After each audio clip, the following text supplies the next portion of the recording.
Alhamdulillah. My fault. Okay, so again, it's y'all take two. All right, so could you give us your name, a little bit of your background, and tell us a little bit about yourself, inshallah? Assalamu alaikum, everyone. I am Nabija. I am the owner of Nas Creative Hands.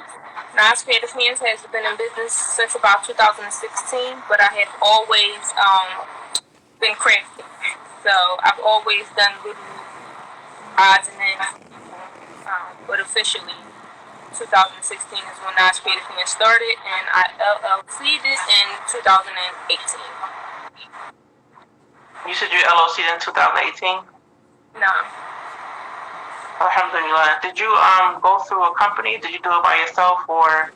No, I have somebody that one of my family friends, long-term family friend, entrepreneur, always worked for himself. He does it. He does it for other people. It's a business for him, but he did everything for me. Alhamdulillah. Okay, alhamdulillah. How long did that take for you to get your LLC? Like a month. If you remember, I know it was a while.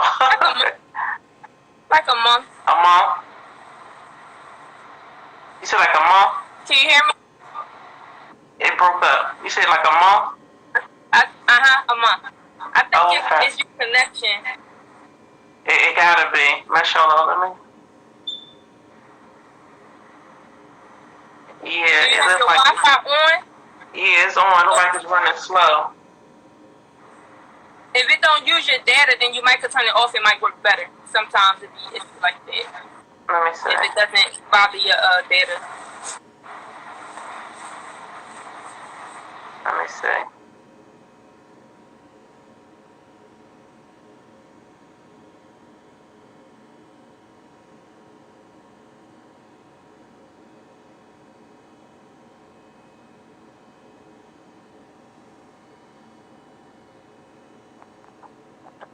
I have her loading on my end. There you go. Okay, all right.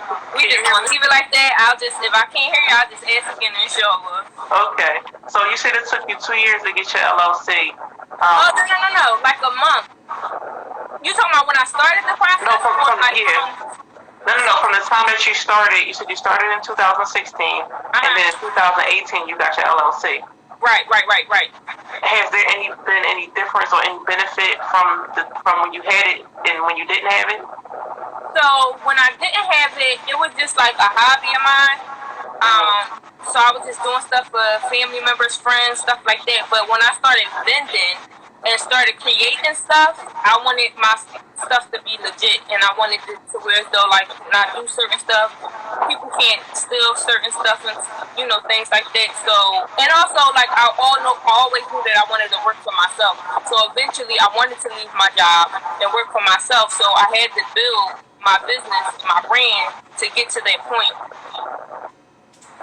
You broke up at the end. You said you had to build your brand, and what happened? I had to build my business and my brand to get to that point where so I could work for myself and everything is legit.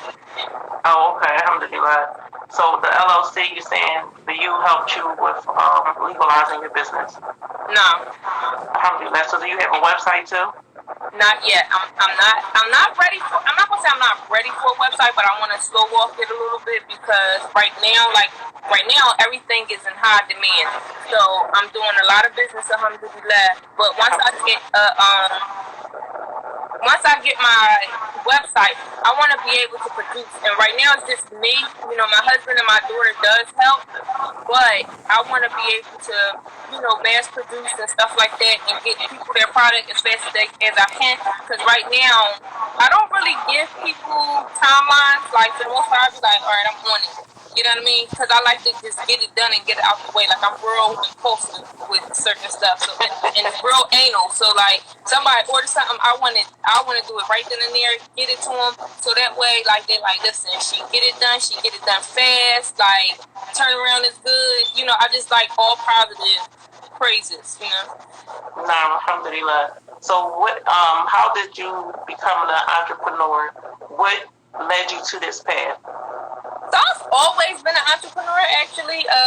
I've always hustled. Like, I remember first, like, between 10 and 12, I used to go outside, shovel the snow, I'm a licensed cosmetologist. Like I've always had some type of hustle going on. I used to make, like invitations for people, like birthday cards when I was young. I just always had it in me. But once I started vending, it just clicked to me like, yo, this is real, and this is the time. So jump out there. Nah, alhamdulillah. So how long was you doing hair? Or do you still do hair? I do. I do.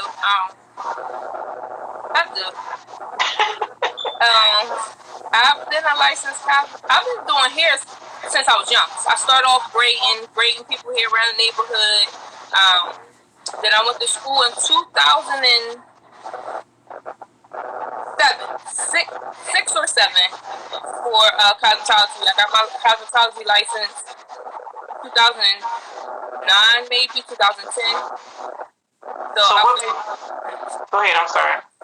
No, I was just saying I've been licensed since 2010, but I've always done hair since I was younger. Oh, okay. So what made you decide to focus your energy on Nas Creative Hands as opposed to still doing cosmetology full time? So I was still doing cosmetology here and there. I was still doing cosmetology, but when I started Nas Creative Hands, I was a stay-at-home mom. And I was doing hair at the time. I had clients coming to the house, getting their hair done, braided, press and curl, whatever. All natural hair, locks, no relax and stuff like that. And I just needed more money. You know what I mean? Like I needed, even though I was getting business, it wasn't enough. You know what I mean? Even though my husband was working everything, like I wanted my own. So I just started off crocheting stuff with my daughter. Then it started like my dad was having a gathering and he needed stuff done. And I was like, oh, well, hey, Dad, if you get me this machine, I could make most of the stuff for the gathering or whatever. So I made keychains. I just was researching stuff that I could do, that I knew I could do, and just add to it. And my dad bought me the machine in 2016, and it just took off from there. But most of it came from me being a stay-home mom and just having all that time to think. Alhamdulillah. So do you have any degrees or certifications in this field of business? Nope. No. Just the licensed cosmetologist. Alhamdulillah. Alhamdulillah, mashallah. So do you have a physical location, or are you currently selling items from, well, I know, right? Well, I don't know. Are you currently selling items from home? Do they have option to pick up? Do you deliver? Do you ship? I do all of that. They have the option to pick up. I meet them somewhere. I don't meet them at my home, but I meet them somewhere. I deliver, and I also ship. So like last week or the week before, I've shipped to California, North Carolina, Delaware, Chester. Like I've been shipping. Alhamdulillah. Alhamdulillah. So with the COVID-19 affecting a lot of businesses, did it affect yours? And if so, do you mind sharing a little bit of how? Long way for it, because it did not affect my business. It actually boosted my business. Alhamdulillah. I was promoting when the COVID first hit. I was promoting, letting people know, like on my page, I would like to promote small businesses on my page and my story for a small fee of $5. So when the COVID first hit, I was posting it as much as I can. I got a few hits on that, and then I started creating stuff for Ramadan, and I made one book, posted it, and the books have taken off. They still taking off, alhamdulillah. So then that got people to see the other stuff that I already were doing, and they started ordering that stuff, the coffee mugs and just different stuff, bookmarks, e-gifts, everything that they see on my page, and they like it. They've been asking for it. So alhamdulillah, the orders been coming in. So since the COVID, I can honestly say it boosted my business. Alhamdulillah. So do you have a team, or do you work alone? I work alone. Every now and again, my husband and my 14-year-old does help. So, like, my husband, I get him to type a lot. So, like, somebody asks for a long surah or something in they book, I'll ask him to type it because he's professional at typing. So, and I'm like, just one punch here, one punch there. So, I'll ask him, he'll do it, no problem, alhamdulillah. Mashallah. So you paying them? Or paying them no mind? We work with each other because he writes books. So he self-published and self-edited his first book last year dropped. So like, you know, I sold his books for him, alhamdulillah, like we work together. So right now we just putting back into both of our businesses. Like we know we profiting, like as far as income is concerned, but right now we just put back into our businesses. So like he has his LLC and everything because he wants to do his printing thing, editing people books and publishing people books and stuff. So he has his thing, but we help each other right now. Alhamdulillah. So do he have his own publishing company? Say that one more time. You said he has his own publishing company? He's working on his own publishing company, okay. But he does edit people books and proofread them and stuff like that. Okay. Alhamdulillah, that's good. That's good. So have you ever had like a position in management before? Nope. No. So how hard is it to come in basically fresh and starting to run a small business? For me, it wasn't hard because I've worked in salons and shops and stuff. So, like, you know, with that, you get a gist of everything that needs to be done and stuff like that. But, I don't know. Like, I just know how to hustle, I guess. So, it's come naturally to me. And once I started the vending events, that's what really, like, took it to the next level for me. And, you know, like, I pass out business cards. My 4-year-old, she go around passing out business cards, and it's just about the hustle. It's about the grind and your passion for it. Really, that's what for me personally, I just feel as though, you know, if you passionate about what you do, and you go full force with it, you know, Allahu Alam, it comes. Right. You know, I just been like my page has been up for like 3 years, maybe longer than that, 6.5 years. And I'm just starting to get to the point where as though people are recognizing my page, even though they might have been following me the whole time. But now they're starting to recognize the stuff that I do, and they recognize that it's real. It's not no fake newsy page, you know, because you got a lot of them out here where people just make up pages and just request people just to be newsy. Whereas though, like, my page is a business, is a brand, you know what I mean? So it's the hustle. It's the hustle in you. Nah, alhamdulillah. The halal hustle. Right. Mashallah, subhanakallah. So what's your favorite part about being an entrepreneur? I'm my own boss. I set my own rules. I set my own hours. You know what I mean? I enjoy, you know what I mean? I enjoy being in business for myself. Like, it's a peace of mind. You know what I mean? Like, I get to spend more time. Even though, like, I'm in the house working, I'm still spending time with my family. You know, I'm stopping to deal with my kids. And, you know, my husband come home from work, I'll stop. You know, I'll tend to him. We'll chill together, whatever. So it's a peace of mind because I still get to spend time and make money from home and do something that I love to do. I really enjoy what I do. Like, it's therapy for me. So when I'm down here, like, once they all go to sleep, you know, I'm downstairs in my little space in the dining room, my little home, makeshift office, and I just start creating. You know, I just start doing stuff. So it's a peace of mind for me. Nah, alhamdulillah. So with that, how do you balance it though? Say that again? I said, with doing all of that, how do you balance it? How do you keep time for work, time for family, and time for you? It's hard. So I really don't get time for me. Like, I ain't gonna lie. Like, right now, I'm exhausted. I've been exhausted for like probably like the last week. Because once these books hit, like, they hit. So, and because it's just me, I had to keep up with all the DMs and the text messages and the phone calls and stuff. And at first, like, it was okay. But then it started coming in, like, as far as a rush. And I had to let people know, like, listen, when y'all text me, DM or call me, whatever, like, y'all got to use this format, please. Because, you know, people, Cash Apps or PayPals don't match their Instagram and stuff like that. So then it was like, oh my goodness, I need y'all to slow down. But alhamdulillah, I got it all together. But it's not easy. It's not easy. I don't have time for myself right now, but I'm fine with that. You know what I mean? As long as my family got my time when they want it and stuff like that, I really, you know, my time will come, inshallah. Inshallah. But right now, you know, I'm building. So like, when you building, you gotta just go for it. You know what I mean? Because if you lack, then, you know, it could fall just like that. Like even now, like Long Island, even now with everything being the momentum being up with my business, I can't stop. You know what I mean? I gotta keep it going. I gotta still produce so that people can see like the different stuff, and my business can still get to the point where I want it to be, where I'm producing every day, where I'm making money every day in Charlotte. Nah. So do you have business hours, or you like whenever it come in, you answering and trying to get to it? Yep, that's me. So do you think is it better to do it that way, or do you think you should have Monday through Friday, this time to that time, day off? No. Not while I'm building. I'm taking it off. I'm taking it all.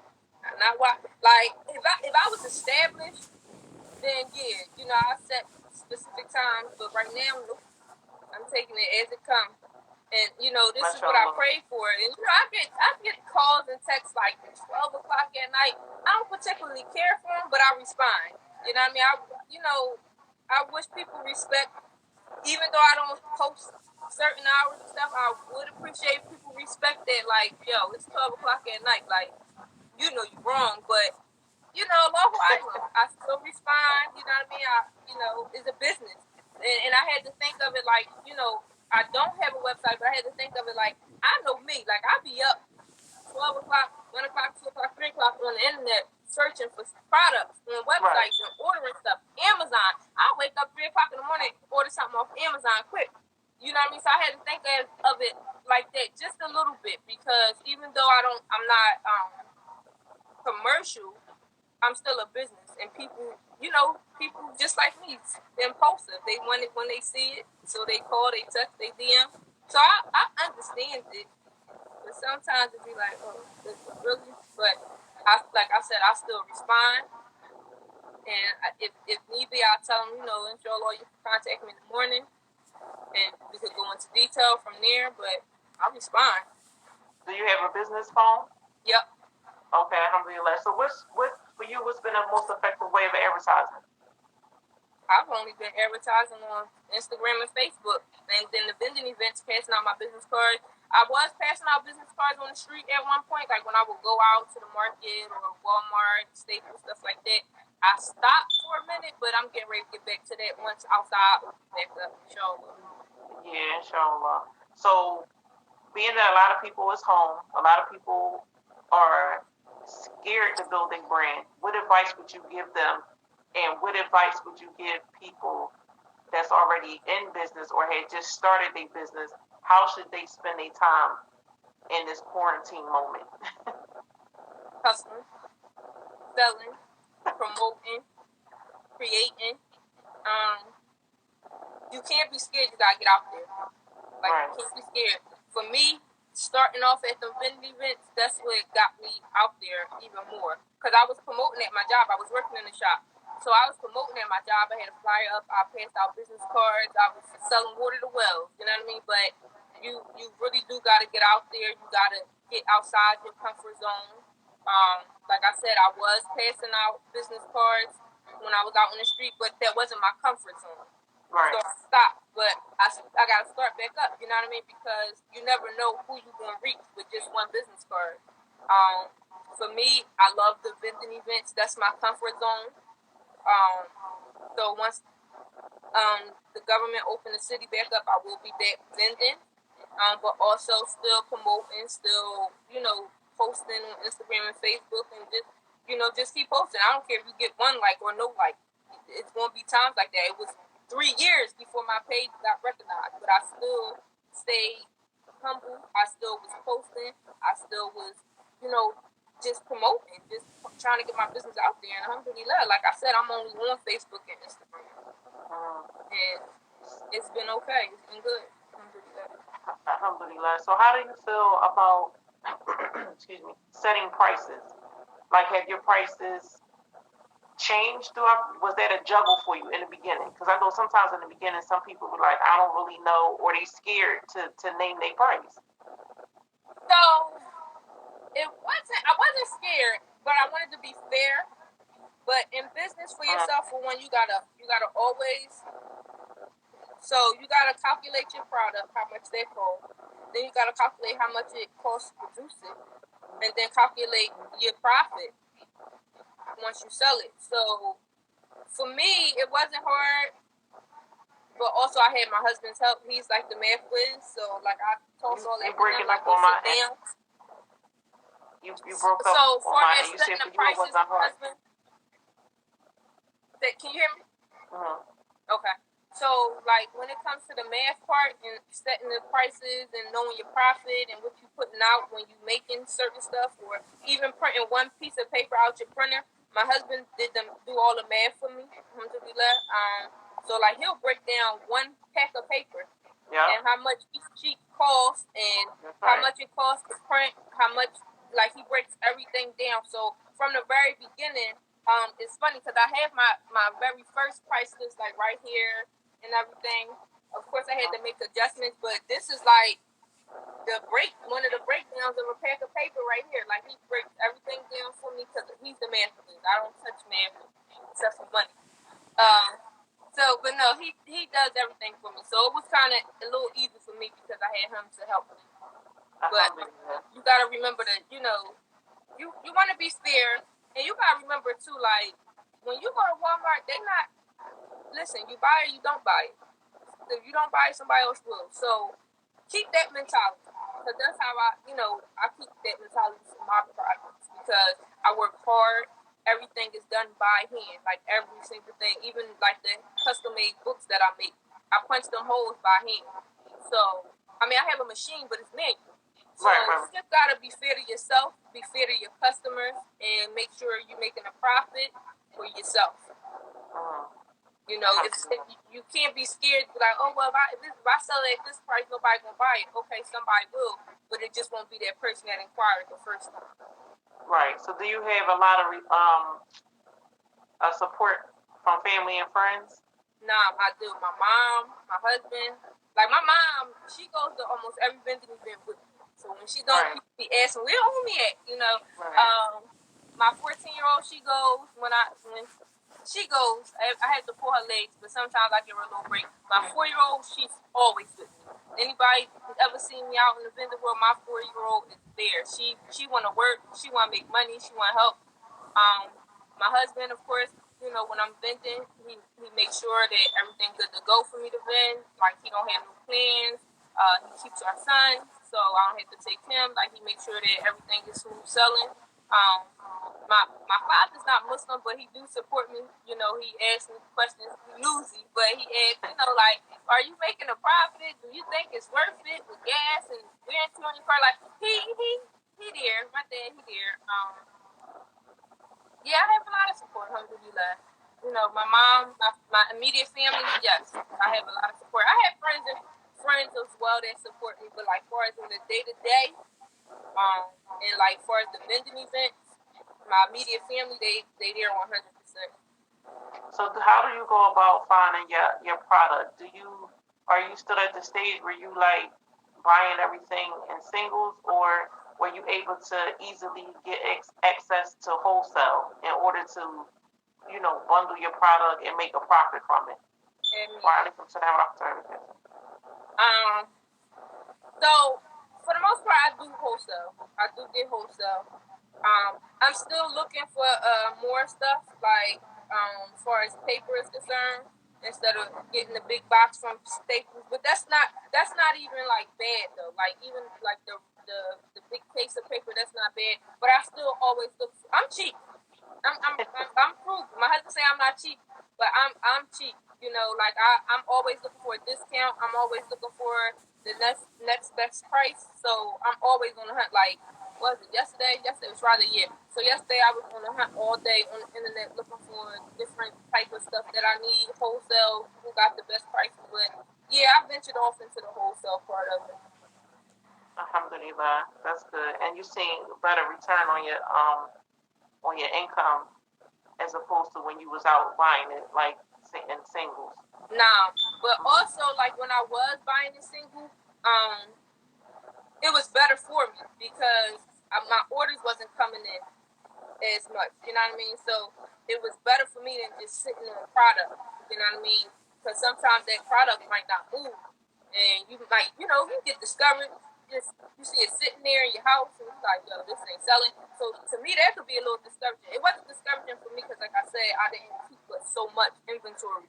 But to each his own. Me, I wouldn't like at that point because my husband was telling me like get wholesale stuff, da da da. But I'm like, no, I'm not ready. Like I wasn't ready for it because it wasn't selling right then and there. It worked for me. So what do you do? What do you do with your products that don't move? How have you became creative with getting rid of it? Or do you just Say give that it one away? more time. The products that don't sell or don't move as fast, how do you go about getting rid of making it move? Good morning. So it's funny because I have a couple things that hasn't sold that I made maybe over a year ago, but I go to different events, so you never know. You know what I mean? And I'm not gonna say I don't give out stuff for free because I do, but certain stuff I'm not giving out for free. So I might add to it, change the design a little bit or something like that. But you just gotta realize like sometimes stuff will be sitting on the shelf forever and then it all sell out like this hand sanitizer. Right. You just gotta be patient. You really gotta be patient. I'll be patient. I set up my displays when I go in. People look at it, they buy it, they don't, that's fine. It's gonna be here this next event, and the next one, and the next one, and the next one. And then I post it on my page, and somebody, say, hey, I want that. Okay, boom. It might not have sold at the event, but it's sold online, also, Instagram and Facebook. So, but yeah, I'm not certain. Like I said, certain stuff I don't give away. Like certain stuff that's of quality and bigger value. I just be patient. So how do you go about having your brand identity? Was it easy for you to get business cards or backdrops, tablecloths? So like, what do you have for your brand, the people to know, recognize who you are? So it's funny, when I first started out, I had just a plain dollar store tablecloth. My table was empty. I had like very little stuff because I waited to the last minute, thought I could do everything. So things didn't go out as planned. But now I have tablecloth, the fitted tablecloth. I have a banner that goes across the front.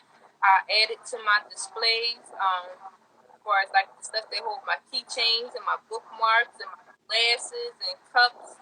I stepped my game up. I got a lot of, the table is different from when I first started. Much different. Alhamdulillah. So do you remember your first sale? Yep.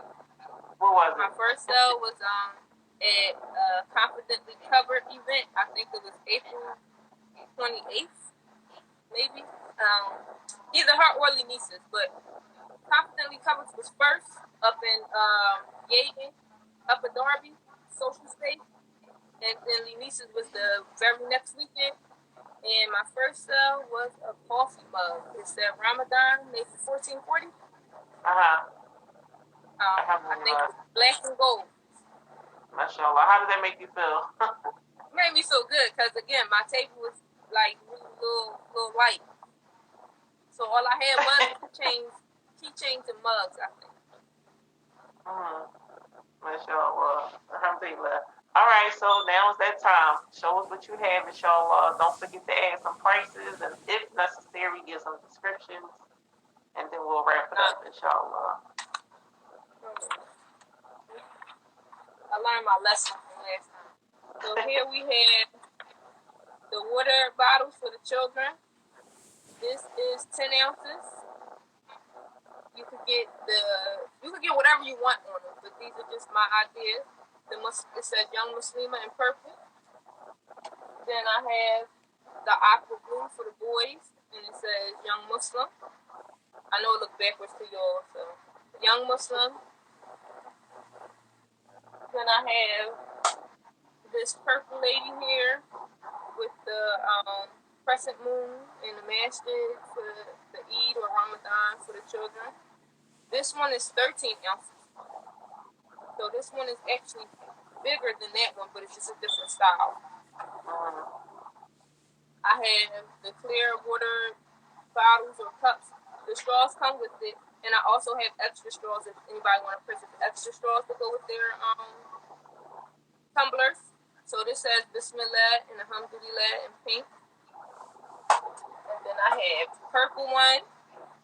And again, y'all can get these in any colors. Y'all can get whatever y'all want on them. These are just my ideas. I have the matching Zolj tumblers, wine glasses that you don't have to drink alcohol out of.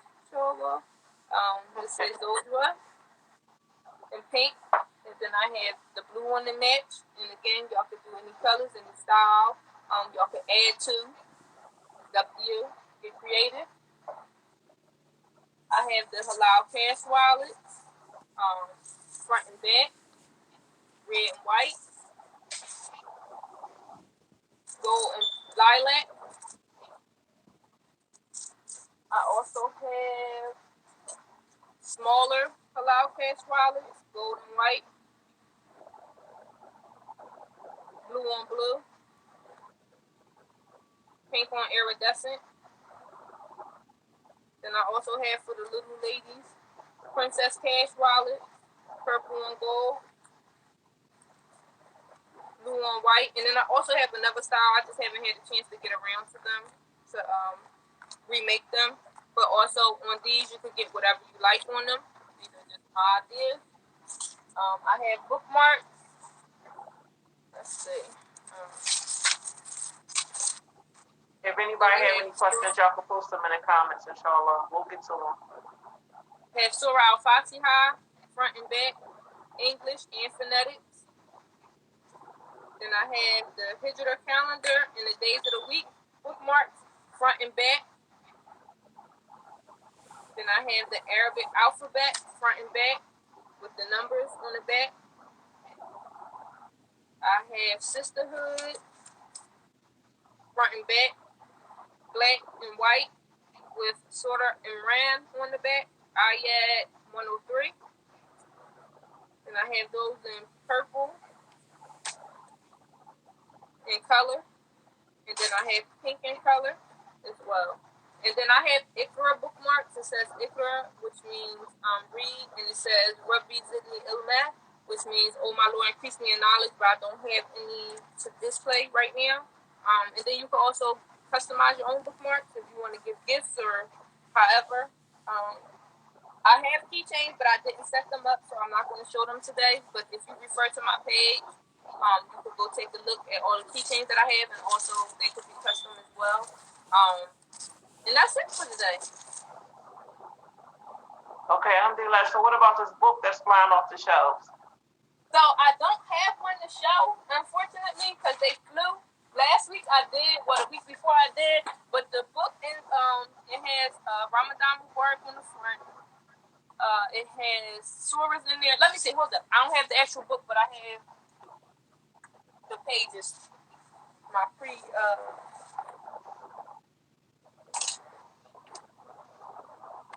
So this is Surah Al-Fatiha. This is in the front of your book. Then you have Surah Ikhlas. Then you have 25 blank pages in the book. Then you have like a little glossary, people call it. I didn't have a name for it, so I'm just going with what the people call it. Like a little glossary with all of the common phrases and words that us Muslims use that sometimes you might forget, like, oh, how do you say this? Or, however. But Ya Allah, Alhamdulillah, wa rahmatullahi wa barakatuh, those, phrases. Then you have Ayat the Kursi, which is my favorite ayat, so I added it in. If you read this before bedtime, it's a protection into Ramadan. Fajr. So I put that in there because this is my favorite ayat. And then it has the Arabic alphabet, which is the last page of the book. So that is the basic $40 book with your front cover, which is white. It says Ramadan Mubarak on it, and the back is, just basic white backing. And then for the $40 books, it's the custom book with your whatever color you want your cover and back page to be, and your name included there. And it comes with everything that I showed you that was in the front book, and then five extra surahs. Give me a second. So you have Surah Asr, Kafirun, Nasser,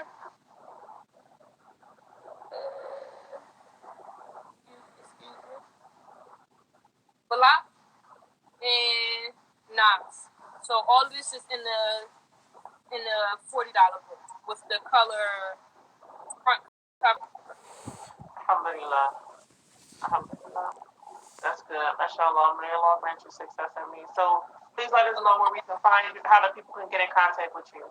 Yeah, so you can get in contact with me, email, Facebook, Instagram. On Instagram, I'm Nas Creative Hands, not at Nas_Creative Hands. On Facebook, I'm Nabija's Nas Hands. And then my phone number is on all my pages. My email address is nascreativehands@gmail.com. So you can get to me through any of those social medias or my email or my phone directly. Alhamdulillah. So when you get off, inshallah, please make sure you put all of that down in the comments to the people that's interested in buying. So you are currently open and you are currently taking orders. Nah, all day long. Okay. Alhamdulillah. It was a pleasure having you here, and I will see you again, inshallah. May Allah increase you and your family in good and your business. Allahumma ameen. Allahumma ameen. Shukran for having me. I'll be back in 2 weeks, inshallah. Inshallah. I'm sorry. I ain't done. I got somebody else to interview. All right. Better close. Put my info down.